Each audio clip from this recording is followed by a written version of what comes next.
don't know what to say right now, y'all. I am just so disappointed and upset with the Democratic Party right now. I'm doing this, filming this from my car, because I just found out after I left church that Biden has now gotten out of the race for president. He's endorsing Kamala Harris, which is great. But, you know, African Americans, we supported him. Latinos supported Biden. African Americans supported him. The only people that didn't were those idiots in the Democratic Party. I'm so upset with you all. Just the way you all treated Biden, the rudeness. You know, he was the only one running almost 4 years ago who could have beaten Trump. And he did beat Trump.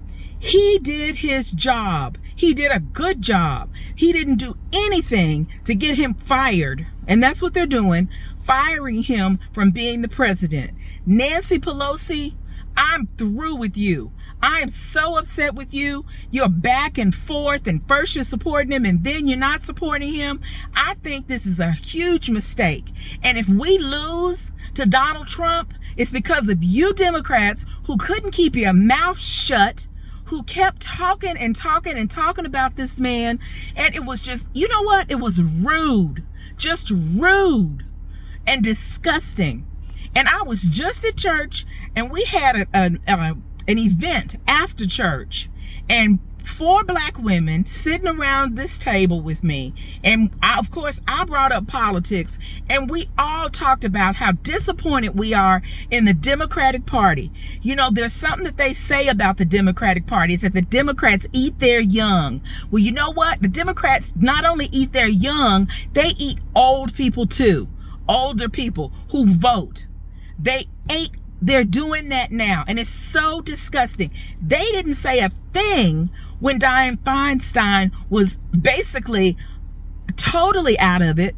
We knew she had Alzheimer's for years. Nobody said anything about that. Not one mumbling word. But for Biden, for weeks, y'all have been coming out and saying things about him, having press conferences. Everything that you all were thinking, you came out and said. And you know what the 4 black women sitting around the table said? It's exactly what the Republicans wanted. They wanted you all acting like fools and like crabs in a bucket. And I'm just so disgusted right now. My head is hurting because I am so disgusted. Biden did not deserve this. The Democrats who voted for him, like me, and who were going to vote for him again, like me, didn't deserve this. And I am so upset with the Democratic Party. I'm not going over to the Republicans. But you know what?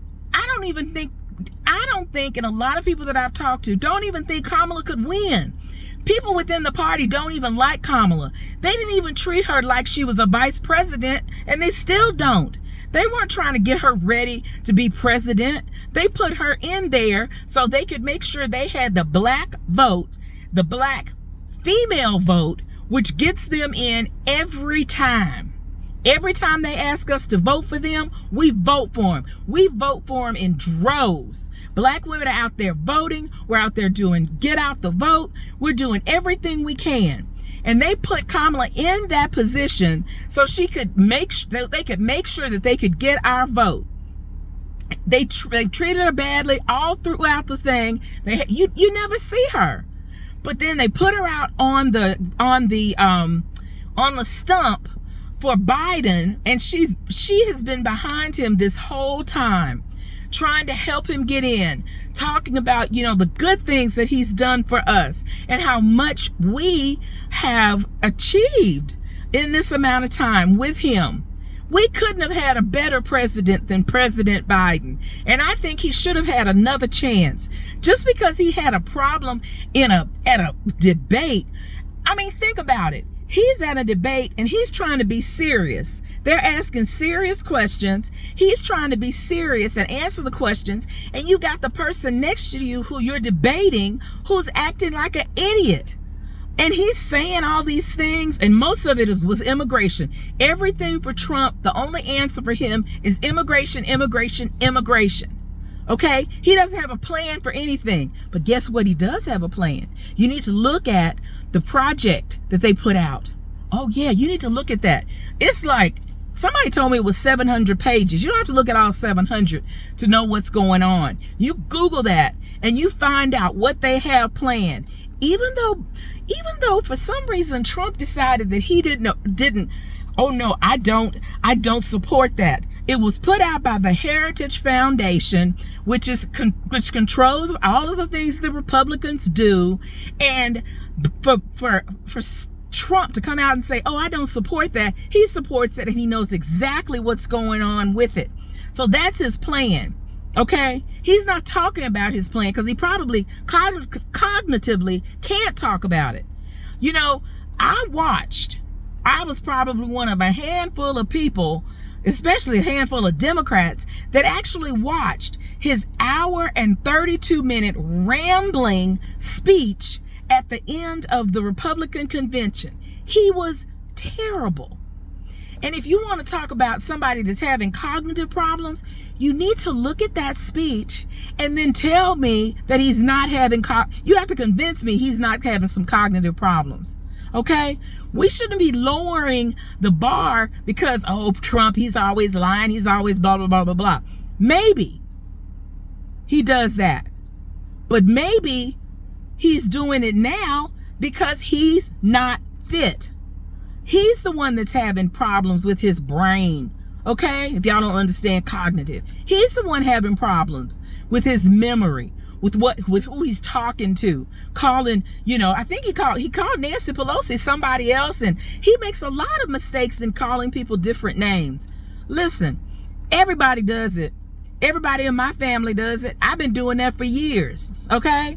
So just having one bad debate while he was sick, okay, and he really was sick, because they're talking about now how he has COVID. So that was probably starting for him, was the COVID.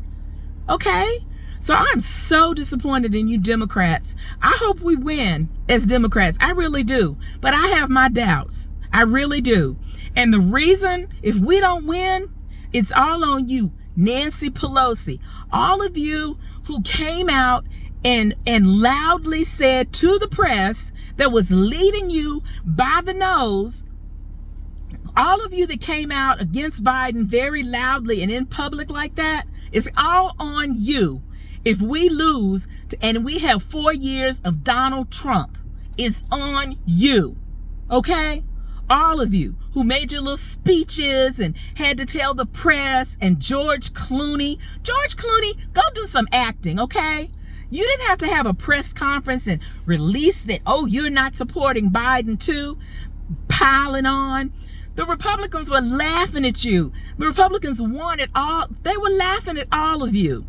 It was serious, and you all didn't take it serious, and you all didn't treat him like he should have been treated. You all didn't treat Biden well. And I'm embarrassed right now to be a Democrat. I'm really embarrassed, and I'm really angry at the Democrats right now. I hope we win, but if we don't, it's on you, Nancy Pelosi. It's on you. I can't even remember who took your place right now. I'm so mad. It's on him. It's on all of y'all who came out against Biden. All of you rude people who came out against him in the press. All of you who let the press continue to talk about Biden so they could have something to talk about. Instead of talking about how Trump wasn't doing a good job, you all decided to talk about Biden for 3 weeks. You're disgusting. You're disgusting to me right now, Democrats, and I don't like you.